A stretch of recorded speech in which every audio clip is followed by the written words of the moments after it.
Hi, I'm Steve Lloyd. I've been operating the National Decoy Information Center for over 35 years. I've researched and studied antique waterfowling decoys for most of my adult life. I love decoys. Decoys are my passion. I hope you enjoy this display and the information that I'd like to share with you about antique duck decoys.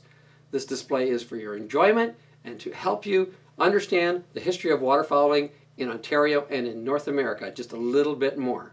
If you have old decoys, or if you know anybody that has any old wooden decoys, you can email me a picture of them and I'll help you for free to identify them, who made them, the history on them, and the value of them at decoyinfo.com. That's decoyinfo.com.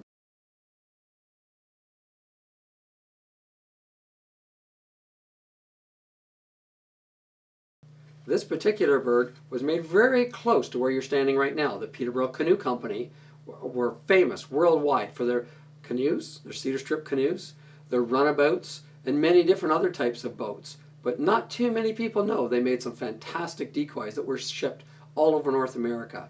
The Peterborough Canoe decoys were hand painted, and the interesting part about that is often, many people have told me that in the Peterborough Examiner in the early 1900s, into the 30s, even 40s, the canoe company would run ads. If you had skills as an artist, could you please come and talk to us about painting decoys? So some of the Peterborough Canoe Company decoys had fantastic paint jobs on them.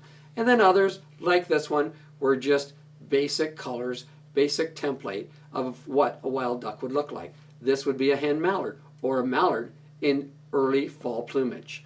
The interesting part about that is most Americans in the southern part of the United States, if they were duck hunting, they would almost never see a mallard duck in fall plumage, which basically means the male and female look exactly the same.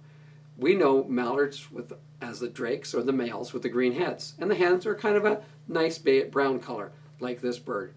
But in the early days, a lot of the duck decoys were just this color because they were used in the early part of September or October. One of the most distinguishing identifying marks on a Peterborough Canoe Company decoy is these two big holes in the bottom. Different uses. One, it made the decoy a little bit lighter, just a little bit lighter. And if you were carrying 10 or 20 or 50 of these decoys, like a lot of the early hunters did, it was nice to make your decoys just a little bit lighter. And also, if you've ever done the dishes, and if you haven't, you could do them tonight, get a glass, set it in the water, try to pull it out. There's a bit of a suction there. So these two big holes acted like a suction on the water for these decoys, and it stabilized them. If you ever watch a wild duck in the water, it's very slow moving and doesn't take any jumping movement in the water. Where with some decoys, if they're not made properly, they rock in every wave and they don't look natural. The Peterborough Canoe Company designed this very, very unique style of decoys and this unique holes in the bottom to make a bird float very, very natural. So if you see this around, you may have a Peterborough Canoe Company decoy.